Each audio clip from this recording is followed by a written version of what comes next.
Bom dia, irmãos. Prazer estar aqui com vocês mais uma vez. Estivemos aqui há alguns meses, mas foi uma noite de casais. Mas é um prazer estar aqui com a igreja toda. E Deus permitindo, estaremos aqui à noite novamente.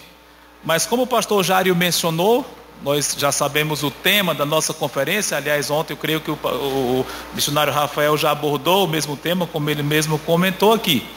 E quando falamos aqui em servir a Deus enquanto é dia, duas ideias vêm imediatamente em nossa mente, só por essa frase: uma ação e um tempo.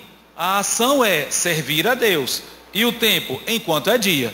Ou seja, temos algo a fazer, mas temos um prazo para fazer isso, uma oportunidade única, digamos assim, para fazer cumprir essa ação num tempo prescrito, um tempo determinado, um tempo limitado próprio para isso.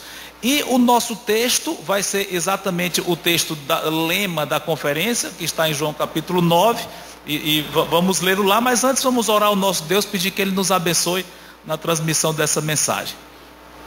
Muito obrigado. Ótimo. Obrigado.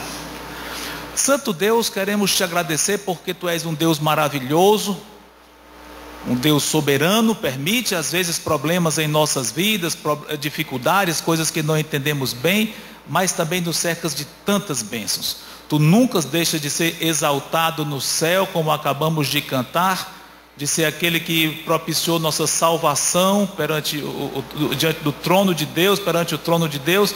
O teu próprio trono nós temos acesso por causa de Cristo. Isso é maravilhoso. E o que quer que nos aconteça aqui não é nada comparando com as bênçãos espirituais que já temos e vamos ter eternamente contigo. Isso é maravilhoso.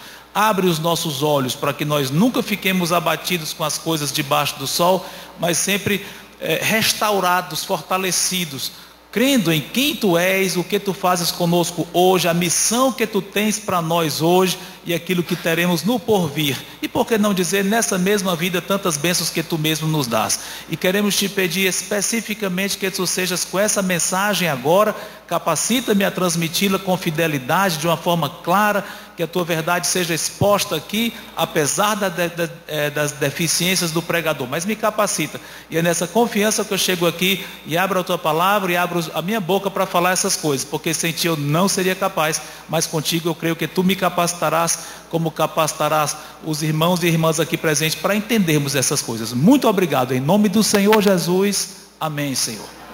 Muito bem, vamos então ao nosso texto mais uma vez, João capítulo 9.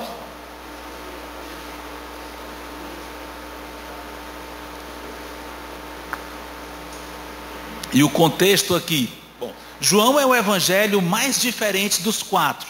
Os outros três, Mateus, Marcos e Lucas, são chamados de sinóticos. Por quê? Porque eles veem pelo mesmo ângulo, eles têm uma visão conjunta, eles veem parecido, eles descrevem coisas parecidas, episódios parecidos da vida do Senhor. Mas João é o evangelho que tem muito material que é exclusivo dele. Por isso ele é chamado de evangelho suplementar, porque ele tem informações que os outros três não têm. E esse é um dos trechos, quer dizer, esse trecho que nós vamos ler aqui é uma parte do material que é exclusivo do apóstolo João. E nós estamos aqui na reta final do ministério do Senhor Jesus. Ele está nos últimos 6 meses de sua vida terrena, e vamos ver um milagre que ele fez aqui. João capítulo 9 diz assim: caminhando Jesus viu um homem cego de nascença, e os seus discípulos perguntaram: mestre, quem pecou, este ou seus pais, para que nascesse cego? Respondeu Jesus: nem ele pecou, nem os seus pais, mas foi para que nele se manifestem as obras de Deus. É necessário que façamos as obras daquele que me enviou, enquanto é dia. A noite vem, quando ninguém pode trabalhar. Enquanto estou no mundo, sou a luz do mundo. Dito isto, cuspiu na terra e, tendo feito o lodo com a saliva, aplicou-o aos olhos do cego, dizendo-lhe: vai, lava-te no tanque de Siloé, que quer dizer enviado. Ele foi, lavou-se e voltou vendo. Pronto, esse aqui é um dos 7 milagres que o evangelista João narra do Senhor Jesus Cristo. Ele narra, existem vários outros milagres que os outros evangelistas narram, João não, ele registra vários que são só ele que registra, e esse é um deles, né? E nós vimos aqui basicamente o que foi que o Senhor Jesus fez. Uma curiosidade, depois desse episódio houve uma certa confusão ali, porque os líderes judaicos, os fariseus, não aceitaram que Cristo tivesse feito esse sinal. Eles se opunham completamente ao ministério do Senhor, e eles, fariseus, eram farisaicos, eu estou sendo redundante aqui, eles ligavam muito para detalhezinhos da lei que não tinham muita importância. Então ele dizia que fazer essa cura no dia de sábado, era sábado aqui, não pode, então ele violou a lei. Então eles perseguiam ao Senhor Jesus, entre outros motivos, porque ele curava no sábado, e esse foi um problema aqui, entre aspas, né, no ministério do Senhor. Eles chamaram os pais do cego: vocês têm certeza que esse era seu filho que foi curado? E os pais: claro, é lógico, é o nosso filho. As pessoas diziam: é ele mesmo que foi curado. O próprio cego, chamaram o cego disse: eu era cego, agora vejo. Então os líderes não aceitavam, expulsaram o cego da sinagoga, ou seja, ele foi excomungado, que era um horror para o judeu. Enfim, esse foi bem polêmico aqui, esse milagre que nós vimos aqui, a narrativa, né? Eu não vou descer a detalhes, não vou ler o restante, mas é o capítulo inteiro. João fala das consequências desse milagre, mas fica aí o estímulo para os irmãos e irmãs depois lerem em casa, que é bem interessante. Mas vamos ficar só nessa parte, que é o que nos interessa para o nosso tema. E alguns comentários aqui.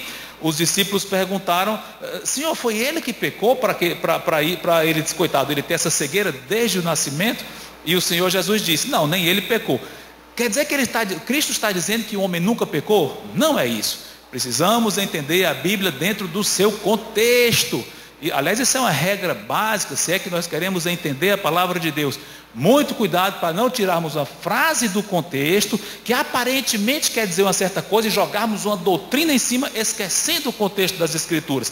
Se alguém tirasse essa frase do contexto, ele não pecou, nem os pais pecaram. O que está dizendo? Aquele homem é um perfeito santo, ele nunca cometeu um pecado. Mas não é isso que o Senhor Jesus está dizendo. O que ele está querendo dizer é: essa cegueira dele não é decorrência de um pecado específico dele, não é um castigo, uma disciplina por algo específico que ele tenha feito. É isso que ele está querendo dizer. Como é que nós sabemos? Pelo contexto das Escrituras, que diz que todos os homens pecam, etc, etc. Então nós temos que entender o que ele quis dizer. Aquilo não foi fruto de um pecado específico que gerou essa cegueira, tá bom? Curiosamente aqui, é interessante como o Senhor quis que houvesse uma certa ação humana envolvida nisso. Não que o milagre tenha sido causado por algo que o cego tenha feito, não.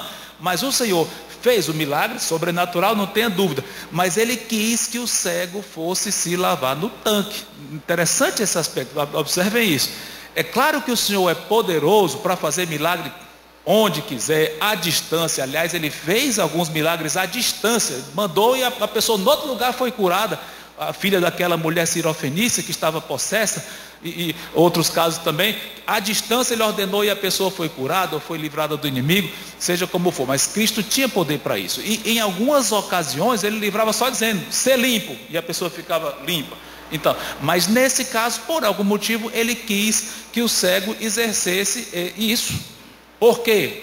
A Bíblia não diz, mas provavelmente, é só opinião minha, talvez para checar mesmo a fé daquele cego, até que ponto ele iria querer mesmo, até que ponto ele ia se esforçar na parte humana para demonstrar sua confiança, e também porque tem uma simbologia que daqui a pouquinho nós vamos comentar. Por enquanto não, mas é bem interessante como o Senhor nunca ia requerer algo de alguém sem sentido nenhum. Não, quando Ele quer alguma coisa sua ou minha que dá um certo trabalho, tem um motivo para isso, e aqui teve um motivo para isso. Detalhe, imagine o trabalho que deve ter sido para essa pessoa cega chegar até o tanque. Se para nós que enxergamos já daria um certo trabalho, ir lá naquele tanque de Siloé, e tal. Aliás, que tanque era esse? Era um tanque que ficava dentro dos muros da cidade de Jerusalém. Siloé tem um sentido, enviado, João diz aqui, né? E ele era abastecido por uma fonte que ficava fora, chamada fonte de Gion, ou fonte da Virgem, ou seja, era uma fonte que a água dela vinha até esse tanque. São só curiosidades técnicas aqui, que daqui a pouquinho a gente vai comentar um pouco mais sobre isso, tá? Mas essas são algumas observações do nosso contexto aqui.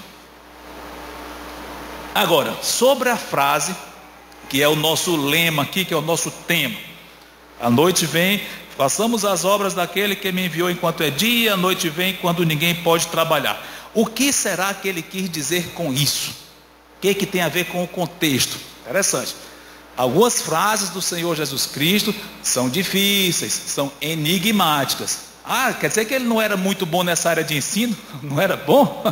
Ele é o mestre dos mestres. Ele era perfeito em sabedoria, sabia todas as coisas, e a maneira de explicar, claro que ele sabia. Ninguém no universo poderia ser melhor para ensinar do que ele, tanto pelo conhecimento que ele tem, quanto pela capacidade de fazer o que ele quiser. Aliás, foi ele que criou a mente humana. Ele sabe como nossa mente processa, ele sabe como abordar cada um, e tem amor suficiente, tem santidade suficiente para saber por que vai dizer aquilo para aquela pessoa. Ele é perfeito em tudo. Então, se há alguma dificuldade nas palavras dele, não é por falha dele, de forma alguma. Tem um propósito. Mas por que será que algumas vezes ele falava de uma forma um pouco obscura? Algumas vezes ele falava de forma claríssima. Aliás, os irmãos devem lembrar que em muitas ocasiões em que ele pregava para as multidões, qual era a reação das multidões? Ficavam maravilhadas. Olha, povo simples, talvez alguns deles nem soubessem ler, pessoas que não tinham muita cultura, mas quando viam o Senhor falando, ficavam extasiadas, porque entendiam o que ele dizia, claro, e percebiam que ele falava com autoridade, entendendo o que estava dizendo. Ou seja, ele era um excelente comunicador na forma e no conteúdo. Mas às vezes as palavras eram difíceis, sim, e ficamos confusos. O que será que ele quis dizer com isso? Entendo eu que o motivo dele não ser tão claro, e às vezes não era, até para nos estimular a ir mais fundo nas frases dele, para tentar entender por que ele disse isso aqui. Porque na hora que nós vamos mais fundo e queremos extrair mais daquilo, nós passamos a entender mais coisas do que se tivesse só na superfície. Então pode ser um dos motivos. Mas seja como for, essa frase é enigmática. O que ele quis dizer com dia e noite? Claro que ele está contrastando aqui. Enquanto é dia, enquanto temos a luz do sol, enquanto estamos enxergando, vamos trabalhar. Porque depois vem a noite, escuro, e ninguém pode trabalhar de noite. Claro, óbvio que nós não podemos trazer isso no sentido literal de noite ninguém pode trabalhar, porque alguém pode dizer, mas eu trabalho à noite nós trabalhamos, nós temos luz elétrica, tem gente que vira à noite, é outro assunto. Em termos gerais, imagine isso dentro do contexto da época, era mais real ainda, digamos assim, mas nós entendemos, normalmente as pessoas trabalham enquanto tem luz, e de noite é hora de descanso, de dormir, em termos gerais. E o que ele quis dizer, afinal de contas, com dia e noite? Qual é o sentido disso?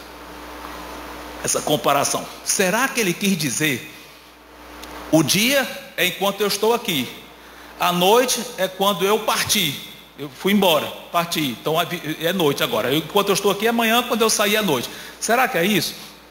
Ou será que ele quis dizer, o dia é quando vocês estão em comunhão comigo? Enquanto vocês têm comunhão comigo, é dia. Se vocês perderem a comunhão comigo, a sua vida virou uma noite. Será que é isso? Eu entendo que em outros contextos, palavras semelhantes possam ter esse sentido, sim, da presença dele aqui conosco, ou da comunhão dele conosco, dele nos orientando, não tenha dúvida. Porém, nesse caso aqui, pessoalmente, eu entendo que o sentido é outro. Sabe qual? Entendo que quando ele fala dia, é a nossa vida terrena. Enquanto estamos vivos, vendo a luz, nós podemos servir e devemos trabalhar. Mas quando partirmos, noite, não podemos mais trabalhar. Ou seja, o tempo que nós temos de servir, de fazer qualquer coisa, inclusive o serviço ao Senhor, é enquanto estamos vivos aqui. Depois que nós partirmos, acabou a oportunidade. Será que isso tem sentido, biblicamente? Eu creio que sim. Aliás, essa figura de trabalho enquanto estamos vivos aqui, depois que partir, ninguém vai mais trabalhar. Tem na Bíblia. Quer ver um exemplo? Olha Salmo 6 e 5. Salmo 6 e 5.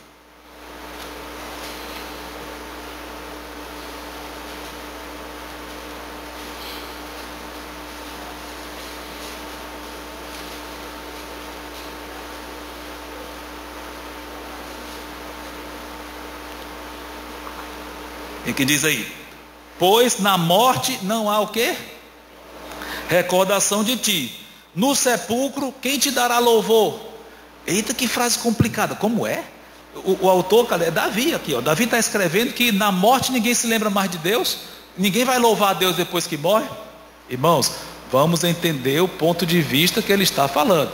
Mas seja qual for o que ele está dizendo, a hora de, no caso, louvar é aqui. Depois que morrer, acabou a oportunidade. Depois a gente vai comentar um pouquinho sobre isso. Mas será que nós temos outros versículos no Antigo Testamento que possam apontar na mesma direção? Falar de a oportunidade é agora, depois que morrer acabou a oportunidade? Tem. Aliás, talvez o livro mais forte nesse sentido de falar que a oportunidade é agora, aproveitem enquanto estão vivos, é o livro de Eclesiastes. Olha Eclesiastes 9 e 10, olha o que diz lá. Aliás, escrito pelo filho do autor do Salmo 6. Quem foi? Quem foi? Salomão. Salmo 6 e 5. Eclesiastes 9 e 10. Olha o que diz.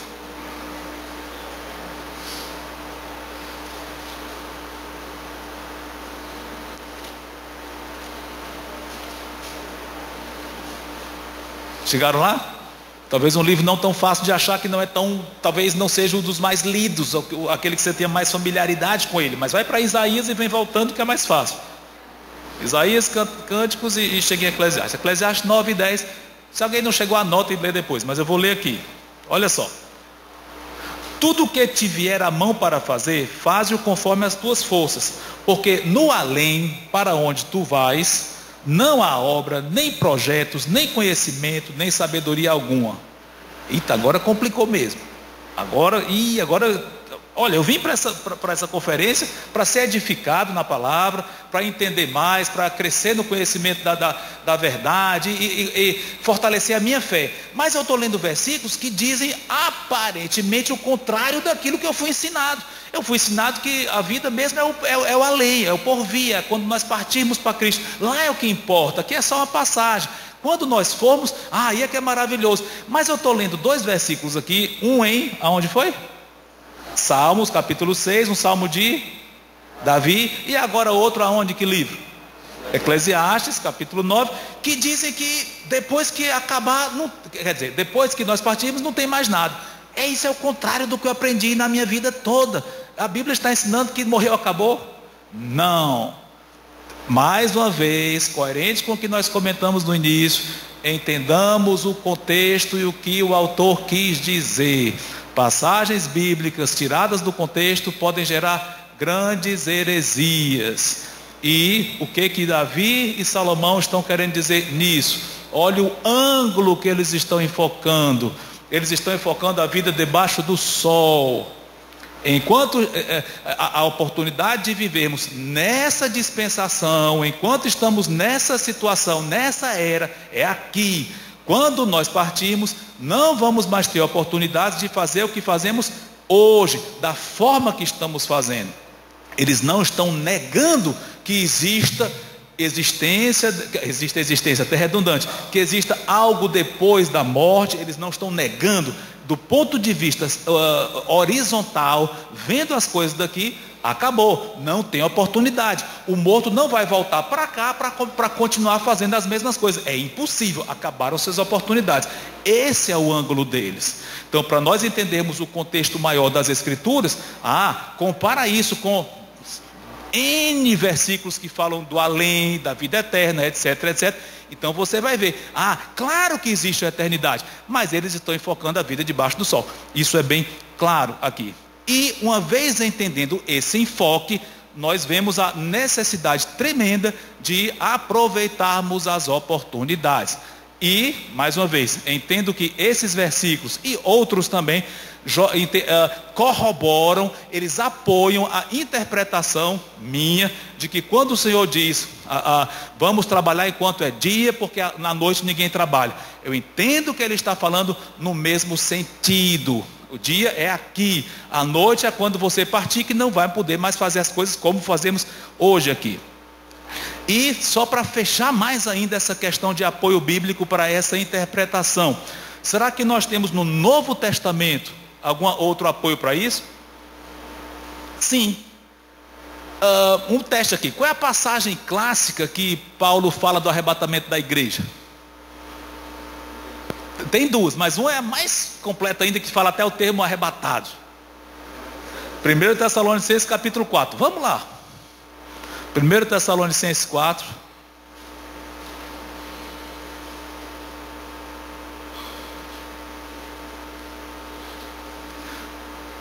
Vamos descobrir uma palavrinha que ele repete nesses 3 primeiros versículos aí. Versículo 13, desculpa. Começar com o 13. 1 Tessalonicenses 4, 13.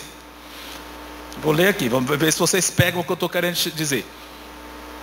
Não queremos, chegaram lá, né? 1 Tessalonicenses 4 e 13.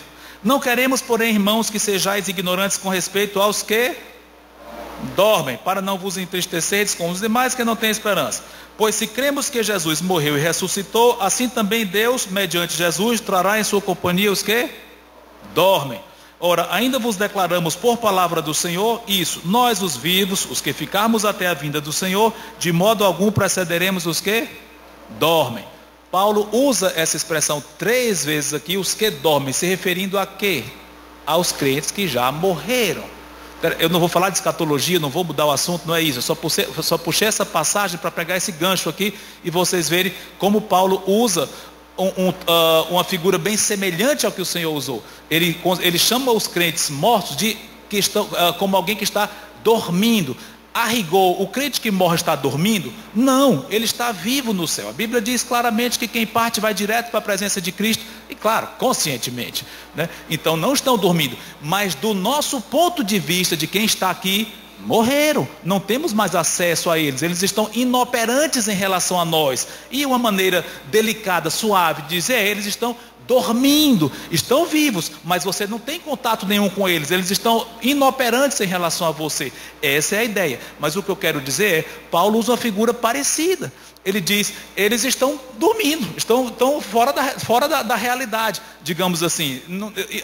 Dentro do nosso ponto de vista, estão inoperantes. Isso que eu estou querendo dizer. Enfim, tudo isso para justificar que entendo que Cristo fala: vamos servir ao Senhor enquanto estamos vivos aqui.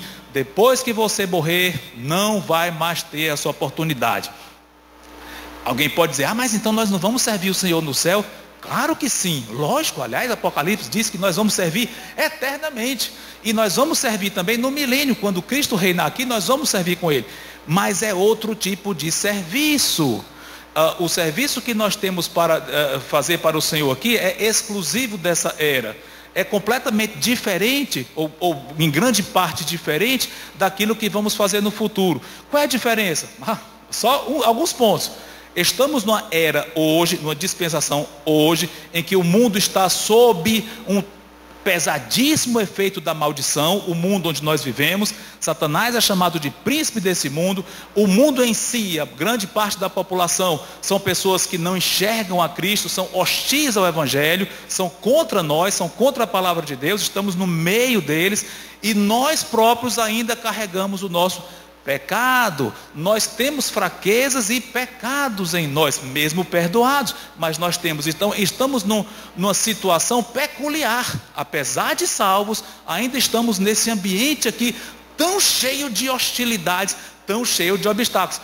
Esse tipo de serviço que fazemos, nunca mais nós vamos fazer, porque quando nós partirmos, não vamos mais estar no mundo que está debaixo, até certo ponto, do controle satânico. Não vamos estar num mundo cheio de hostilidade, não vamos estar com o pecado militando contra nós. Acabou. É tudo isso que nós fazemos enquanto estamos aqui.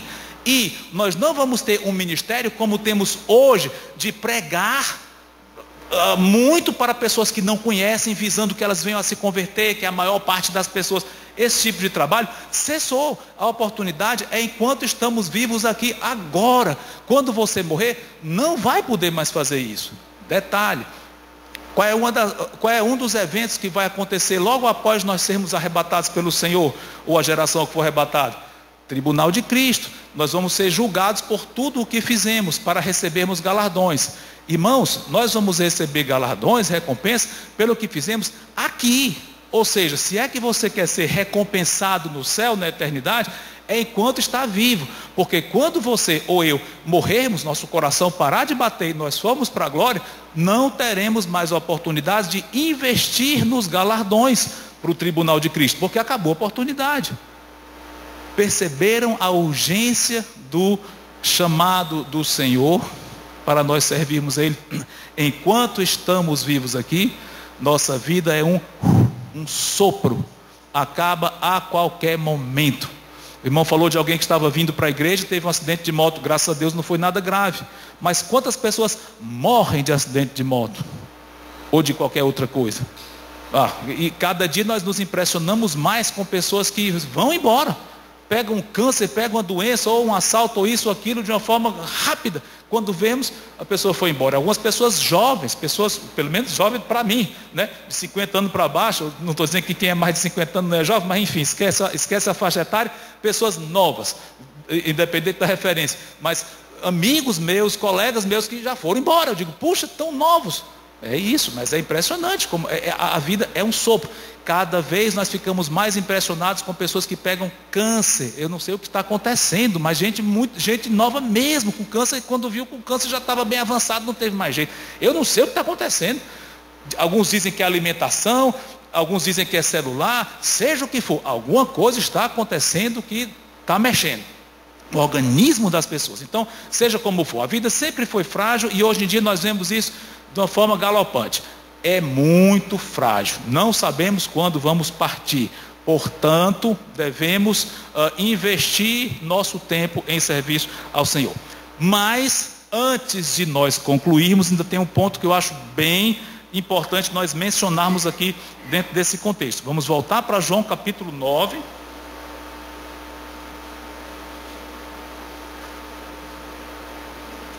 E pegar mais uma lição fortíssima para o nosso contexto. Além do aspecto de que nossa vida é efêmera e é a oportunidade que temos de servir, temos enfatizado, batido nessa tecla, agora vamos para outro ponto aqui. O Senhor Jesus, na verdade, disse duas frases aqui, no versículo 4 e o 5. Eu só comentei uma. Qual foi? De que versículo?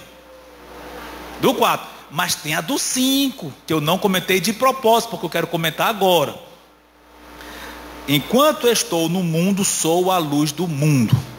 E aliás, para os mais atentos, vocês podem ter pensado assim, o que isso tem a ver com a frase anterior? Não sei se vocês pegaram isso. Ele disse, vamos trabalhar enquanto é dia. A noite vem, ninguém trabalha mais. E enquanto estou no mundo, eu sou a luz do mundo. A gente pensa, mas o que tem a ver uma frase com a outra? Tem muito, mas não é uma coisa que a gente assim que vê entende, não.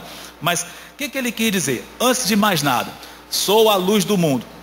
João registra no seu evangelho 7 frases do Senhor, eu sou, e completa alguma coisa. Eu sou o pão da vida, etc. Eu sou. E essa é um dos eu sou a luz do mundo. Na verdade, ele disse em João 8:12, aqui ele está repetindo. Mas o que ele quis dizer com isso, a luz do mundo?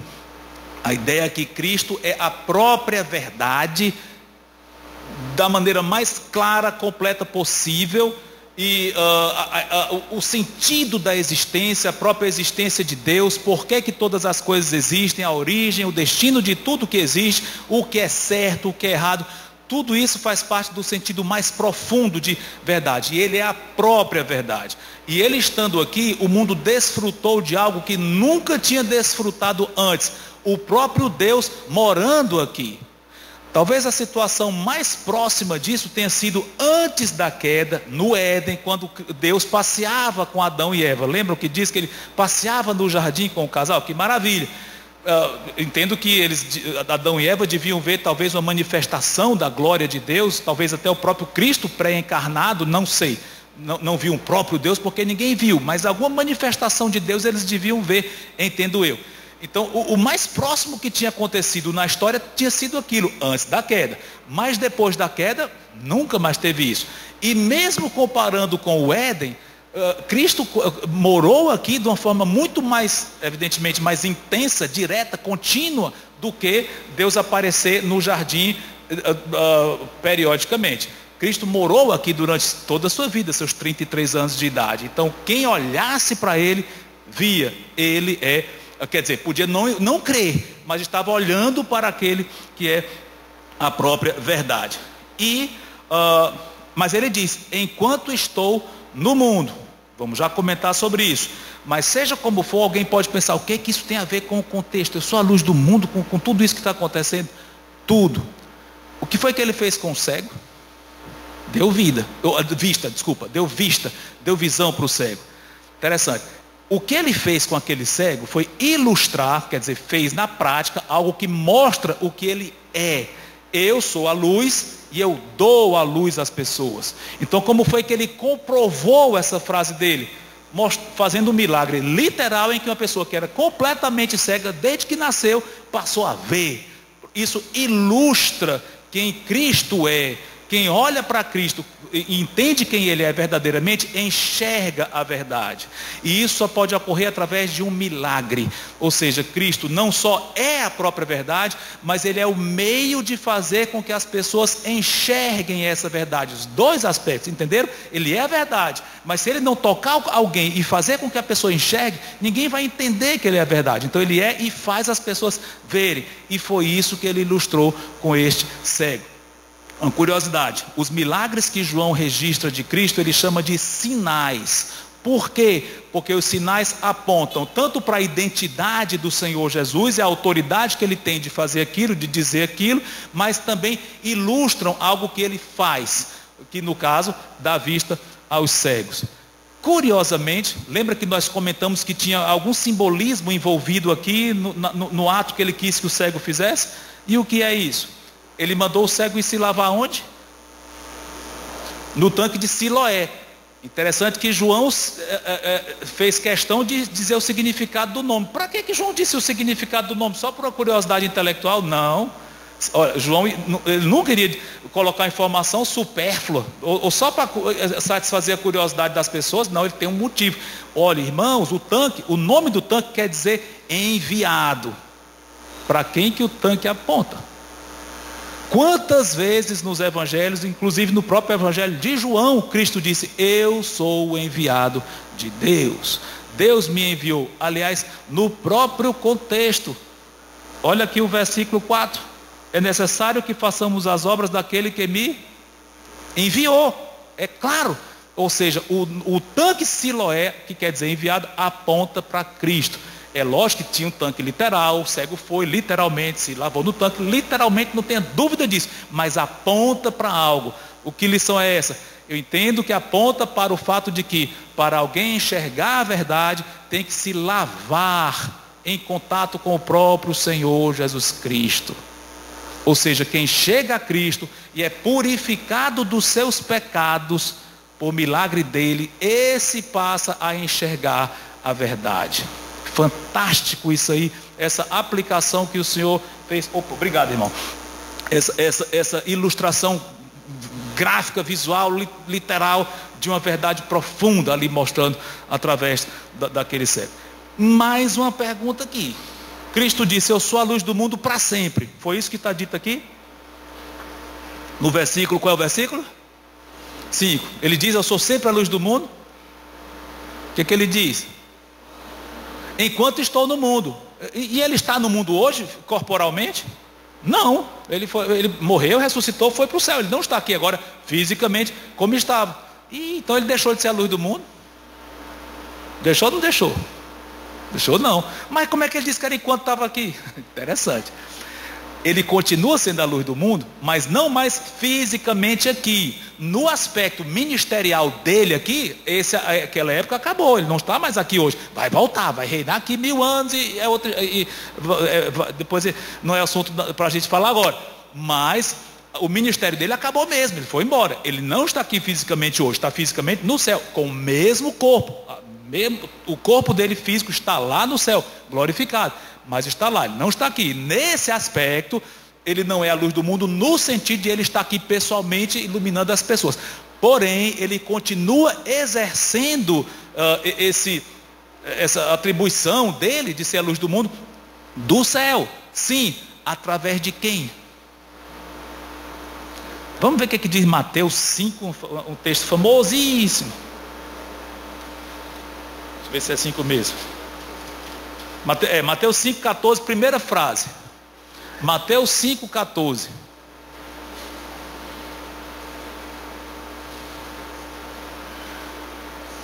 O que diz? Primeira frase. Olha só, voz quem? Ele está falando para os discípulos aqui. Tinha multidão na frente dele, mas ele falando para os discípulos, ensinando os discípulos na frente da multidão. Talvez muitos, nós vamos falar um pouco disso hoje à noite, mas esquece isso que eu ia falar agora. Mas, enfim, ele disse para os discípulos: vocês são a luz do mundo. Cola com a frase dele em João 9 que nós lemos: eu sou a luz do mundo. Olha o link. Ele é a luz do mundo, não está aqui hoje, porém faz a sua obra como luz do mundo, continua sendo, claro, através de nós, seus discípulos. Nós somos a luz do mundo na medida em que estamos nele. Viram que enriquecimento isso traz para o nosso assunto? Eu já estou perto de encerrar aqui, porque já falei do ponto que eu queria trazer aqui. Viram como isso enriquece o nosso assunto? Comentamos da necessidade de servir ao Senhor enquanto estamos vivos, mas agora olha o peso do nosso ministério, olha a nobreza, o profundo significado. Nós representamos Cristo como luz do mundo. Esse é o nosso ministério, mais do que qualquer outra coisa. Meu irmão, minha irmã, a razão da sua existência não é trabalhar, educar os filhos, ter o seu sustento, fazer o bem em si. Essas coisas fazem parte. Aliás, Deus quer que você faça o bem, não tenha dúvida disso. Mas a razão da sua existência é além. É proclamar a luz de Cristo. Fazer com que Cristo seja mais conhecido. Do mundo lá fora, evangelizando, e até dentro da própria igreja, nos exortando uns aos outros, ensinando, fazendo com que todos nos aproximemos de Cristo. Esse é o alvo maior da igreja. Claro que para fazermos isso nós precisamos fazer o bem, dar um bom testemunho, óbvio, isso faz parte, não tenha dúvida. E trabalhar é bom? Claro que é. Estudar é bom? Sim, Deus quer que nós sejamos exímios naquilo que você faz. Se é estudo que seja, se é ser dona de casa que seja o que for, trabalho, faça o melhor possível. Mas a razão da sua existência é mais do que isso. É usar aquilo que você faz para a glória do Senhor. E através do seu trabalho, estudo, ou em casa ou fora de casa, através daquilo, aproveita cada oportunidade para fazer Cristo conhecido, para espalhar a luz do mundo. Esse é o âmago do nosso ministério. Faz Cristo conhecido. Ou seja, já fechando aqui os pontos, não sabemos quando vamos partir. Aliás, o arrebatamento pode ser daqui a 1 minuto. Ele pode levar toda a igreja de uma vez só, era maravilhoso. Eu nem ia ver mais minha esposa aqui agora, mas ia ver nos glorificados, que é melhor ainda, né? Todos nós vamos ver uns aos outros glorificados, que é muito melhor do que qualquer coisa nessa terra, né? Mas, seja como for, o arrebatamento pode ser daqui a 1 minuto. Pode ser que demore um pouco mais, pode ser que todos nós morramos antes do arrebatamento, pode, mas seja como for, estamos a um pequeno passo do Senhor Jesus, seja pela morte, seja pelo arrebatamento, estamos perto dele, e enquanto estamos vivos, vamos servir. Qual é o âmago do seu serviço? Proclame a Cristo, haja da melhor forma possível, dentro das condições que Deus lhe deu, e aproveite cada oportunidade no seu contexto, para fazê-lo mais conhecido. A luz do mundo, através de você, fazer com que mais pessoas tenham os olhos abertos e enxerguem a luz do mundo e ele seja mais glorificado. Amém? Vamos orar. Santo Deus, muito obrigado por essas palavras. Eu te peço que tu tenhas tocado corações aqui hoje pela manhã, Senhor Deus. Muito obrigado. Em nome do Senhor Jesus, a luz do mundo, aqui te agradeço. Amém.